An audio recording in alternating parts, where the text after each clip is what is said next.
Hi, everybody, and welcome to episode 3 of Primordial. This episode's going to be a little bit different because I'm actually recording from my phone, and it's because I messed up my laptop. So if you guys would just bear with me, I apologize in advance if there is any background noise or if you hear audio inconsistencies, but I think that today's content will hopefully make up for it.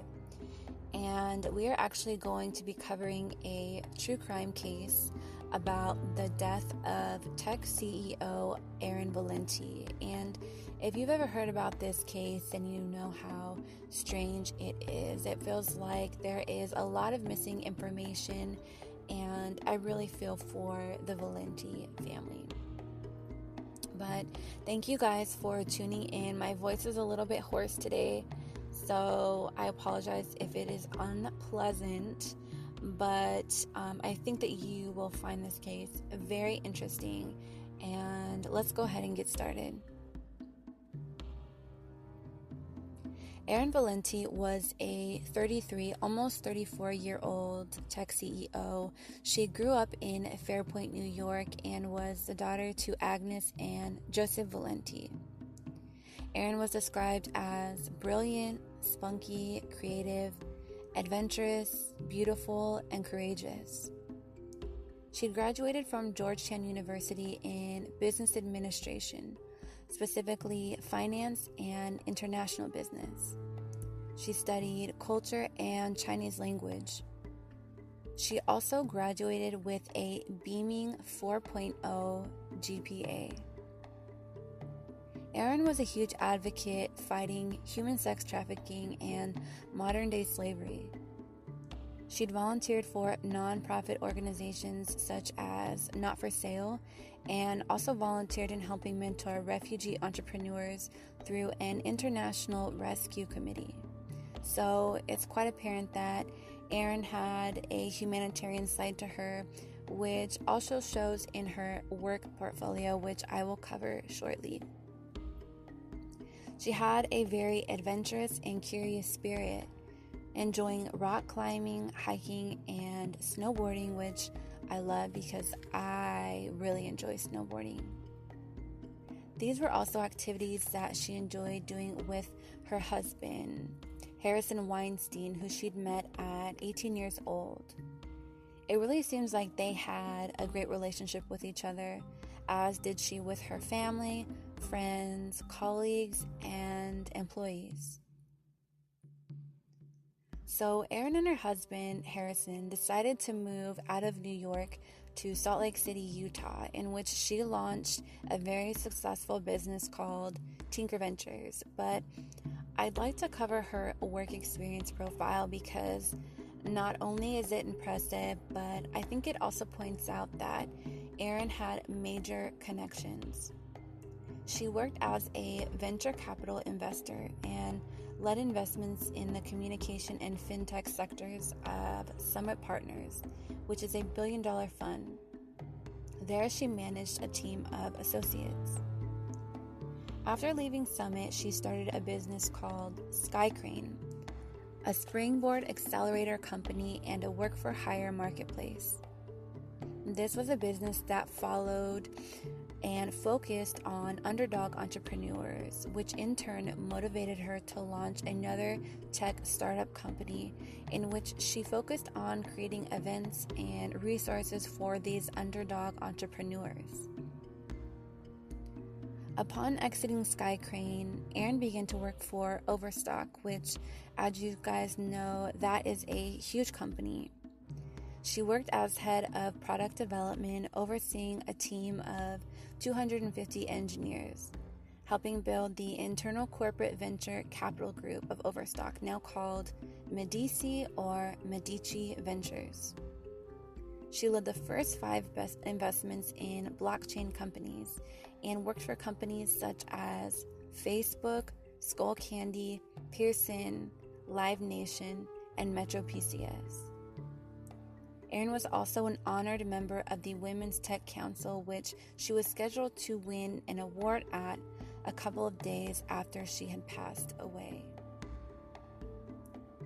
After Erin and her husband moved to Salt Lake City, Utah, Erin launched her very successful business called Tinker Ventures, having employed over 120 people, probably more now, globally throughout Pakistan, Lahore, and Salt Lake City. They've designed over 700 products, of which are SaaS apps, tech-enabled marketplaces, and consumer websites. They're also connected to Fortune 500 companies and renowned startups. So as you guys can tell, Erin was nevertheless an unstoppable force, a blossoming entrepreneur, and someone that I would love to have as a friend. On September 26, 2019, Erin posted the following update on her Facebook page. She said, "I'm heading to San Francisco and LA soon. Who's around? DM me." She'd made plans to attend a 3-day business workshop / professional tech development workshop hosted by an organization called Ontocore, spelled ONTOCORE, located at the Ritz-Carlton in Laguna Beach, which actually isn't located very far from me. I had to do a little bit of research on this organization because many outsiders have expressed concerns and questions towards them. I typed Ontocore like an investigator into my Instagram and found their page, which actually does not provide much information. Their bio reads, "Less human, more being," stating that they are a global coaching firm that empowers entrepreneurs and executives to see, understand, and interact with the world in new and powerful ways. Their logo does look a little bit strange. It kind of seems like a reptile eye. Their posts are only quotes, and upon researching this organization, I discovered that the applicants are actually hand-picked. Not anybody can go. There is a very high admission fee, which in 2019 was around $6,000. And it kind of seems like the participants are not allowed to share whatever it is that they go through during this workshop. I don't know that indefinitely, but I'm not finding a lot of participant testimonials or any information at all. I want to point out that it is possible that this is just a normal workshop, but outsiders have compared Ontocore to that of an LGAT, or large group awareness training, which can actually be very dangerous to participants. LGATs roughly cost between $3,000 to $10,000, are over 60 hours long, and are categorized as a self-help, psychology-related workshop, which this all sounds very familiar. Healthcare professionals and those who have attended LGATs warn of the following issues that may occur after attending these workshops, such as a radical change in personality and behavior, severe anxiety, depression, and symptoms of PTSD, confusion about reality or knowledge because of the thought transformations that occur, creating a sort of disassociation, diminishing of critical thinking, sometimes physical ailments, and oftentimes these participants don't really want to discuss what occurred at the workshop. In some instances, people have compared LGATs to that of a cult-like activity, and whether or not that is the case, there's no way of telling, but I encourage you to look them up if you're interested in gaining your own perspective.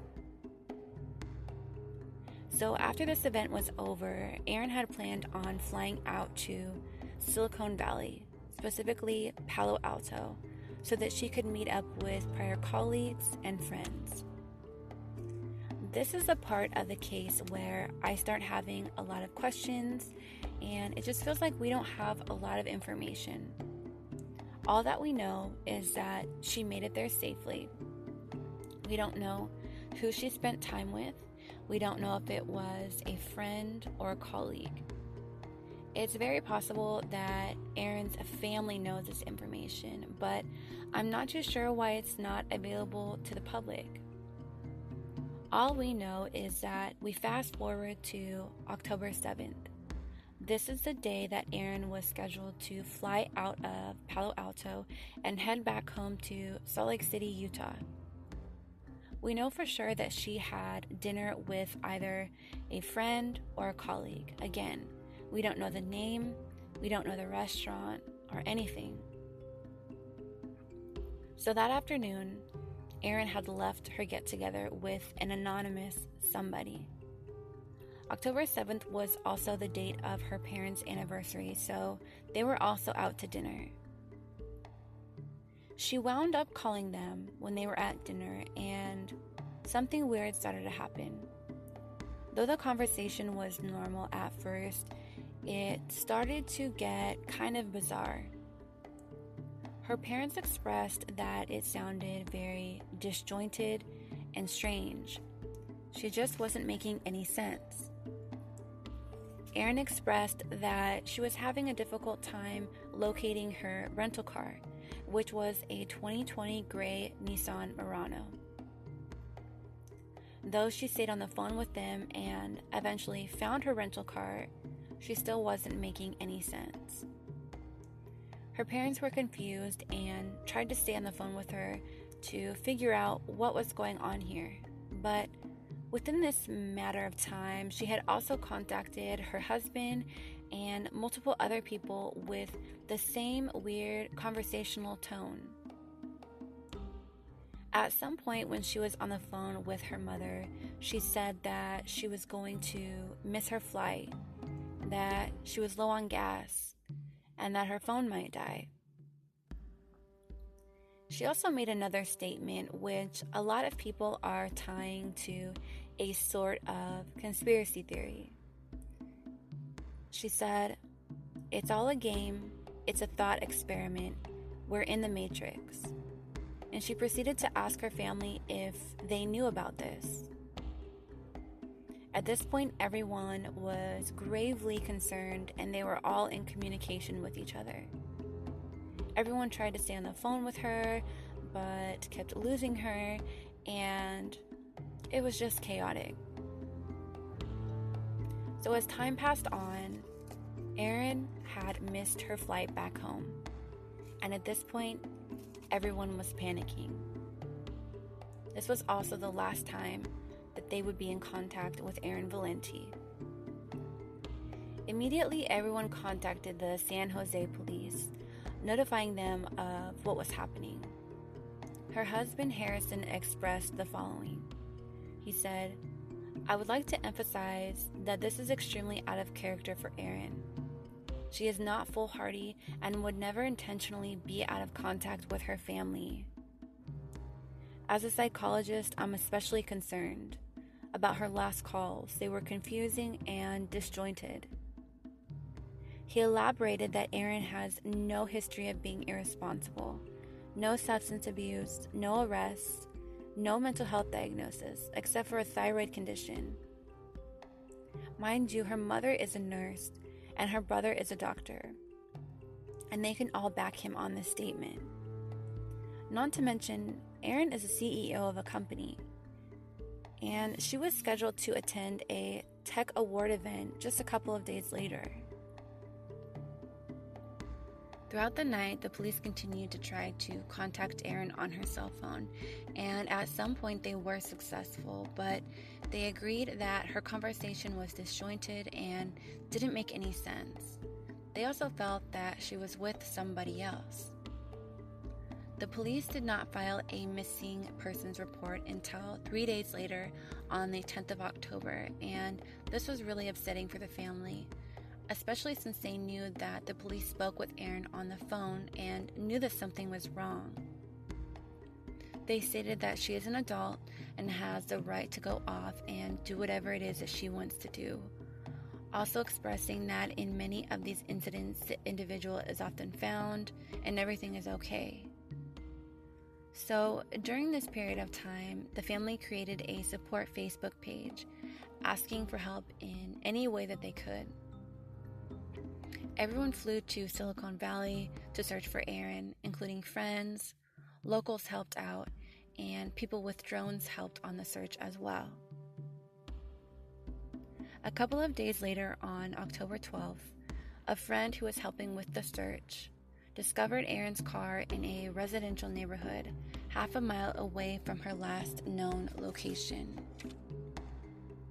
This location was close to Almaden Expressway and Camden Avenue, specifically 6500 Boise Lane. Upon looking into the back seat of the car, her body had been found, and her parents confirmed that it was in fact Erin. Immediately, an investigation was conducted. The coroner confirmed that there had been no foul play. There was no sign of a physical attack, assault, and no signs of self-harm. The blood test indicated that there was no alcohol or substance abuse. By the time Erin had been found, they were unable to presume at which time or day Erin had passed away. But the car had been sitting in the neighborhood for 5 days, with no one having any idea that a body was inside. One resident confirmed seeing the vehicle, but had no suspicions. Ralph Elongo, a local resident, said the following: "It's really strange, bizarre, and foggy to me, because this is the type of stuff that just doesn't happen in Almaden. What else seems weird is that none of us noticed. And we're a really tight group neighborhood, so I'm really tripped out." Erin's father, Joseph, said authorities didn't do enough to locate her, despite speaking with her and determining that she was not well. He said they were too slow in filing a missing report and pursuing search efforts, expressing that it had been an issue from day one: Monday night, Tuesday, Wednesday, Thursday. It wasn't until the end of the day Thursday that a missing persons report had been filed. He said, "Nobody knows at this point what time my daughter may have passed away, but she was in that vehicle, windows closed. Had that all points bulletin gone out Tuesday morning, not as a welfare check, but as a missing person, maybe she would be found Tuesday, okay." So it wasn't until February of this year, 2020, that a cause of death had been identified. The autopsy report concluded that her death was due to natural causes following an acute manic episode. Sally Aiken, a medical examiner and vice president of the National Association of Medical Examiners, describes this as an unexpected death that happens within an hour of onset and has a natural cause. Valenti did have a previous diagnosis, she said, for a thyroid condition that was treated with medication, and the autopsy report noted that her condition could have contributed to her death, but the blood samples were not sufficient enough for an accurate analysis. A police review of Erin's communication on her phone days prior did illustrate symptoms of a manic episode, according to San Jose medical examiners. Authorities then said that a review of her medical records suggested that the etiology of her final manic episode was tied to an emerging, previously undiagnosed psychiatric disorder. Though the family, whom of which consisted of a doctor, a nurse, and a psychologist, was adamant that there had been no episodes or any sort of a diagnosis pointing to a mental health condition. So, as you guys can see, this case is weird. Something just doesn't feel right. A lot of information is missing, and I want to know why this information isn't public. Who was she with before she was going to take off from Palo Alto and head back home? And what happened at the workshop that she had attended? There are many people who speculate that it could be the result of the workshop she'd attended and the potential effects that it had on her mental state. though Erin had expressed to her family that it had a sort of Tony Robbins feel to it. We would really have no way of knowing. And why is it that no one spoke up from the workshop and tried to help find Erin or provide the family with information? If they did, that information is not public. Some would suspect that Erin's awareness of emerging neural interface technology and her public concern toward it may have put her in a compromising position with big tech companies, because we can see that she had major connections. Is it possible that she was exposed to some sort of technology after meeting with a prior colleague or at the workshop? She did work for major tech companies such as Facebook. The following is a quote about a man named Thomas Reardon and his group called Control Labs, CTRL LABS, published by Erin herself. I'm not sure if she posted this on a blog or on her website for Tinker Ventures, but it was later removed. She said, "The future of brain-machine interfaces is non-invasive. Instead of surgical implants, Control Labs uses state-of-the-art detection and machine learning to read your neurons from outside of your body. The first step will be technology precisely picking up the signals from inside your body to control devices outside of it, with little more than natural gestures. The next step, and we are already closer than most people realize, will be reading the intention directly from your brain. Control Labs is pioneering something entirely new at the intersection of biology and code." He did this through a rare semblance of scientists, technologists, computational neuroscience, biomechanics poured with hackers, codes, experts in signal processing, machine learning, and human-computer interaction, along with industrial designers.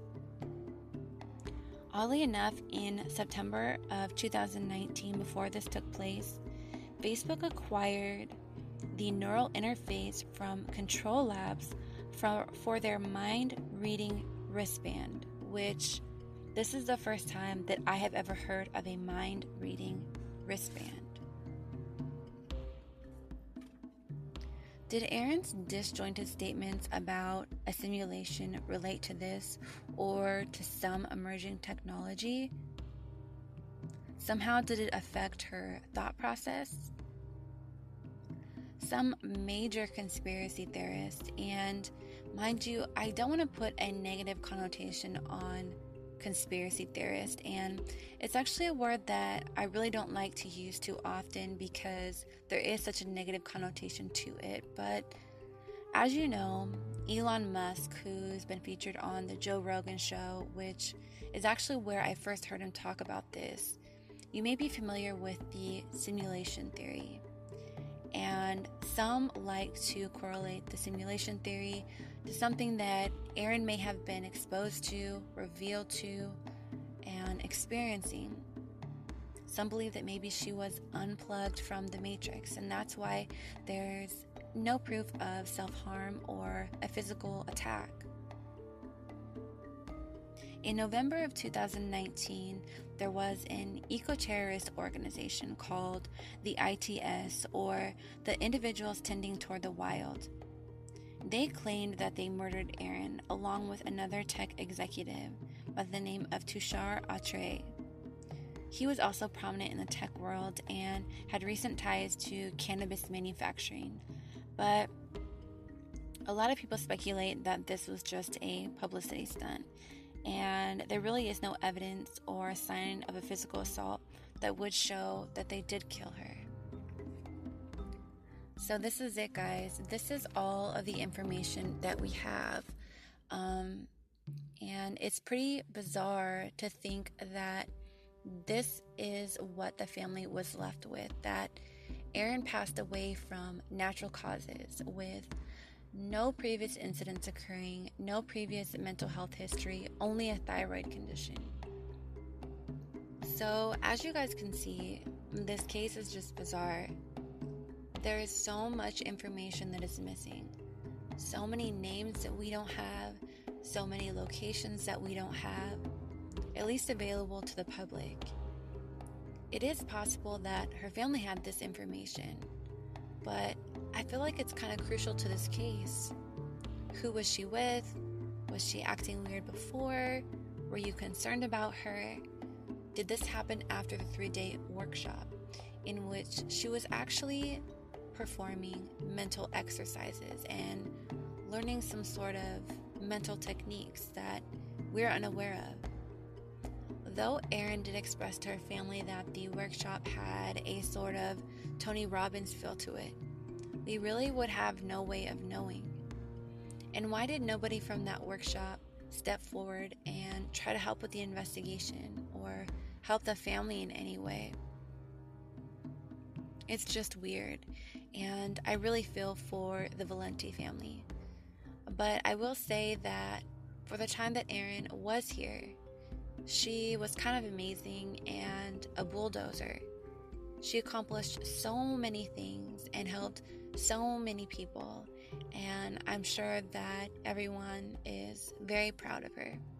And I hope that one day her family can get more answers, which I'm sure they are hoping for.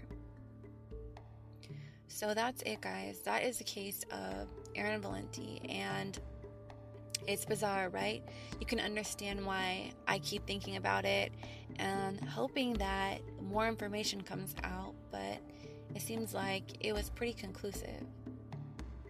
So thank you for listening, and I also want to encourage you guys that if you have ever had any paranormal experience or just weird experience in general, feel free to reach out to me, and I would love to have you on the podcast.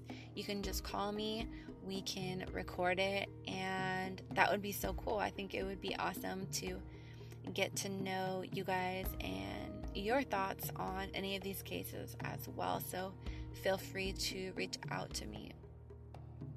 So thank you guys, and I will catch you on episode 4.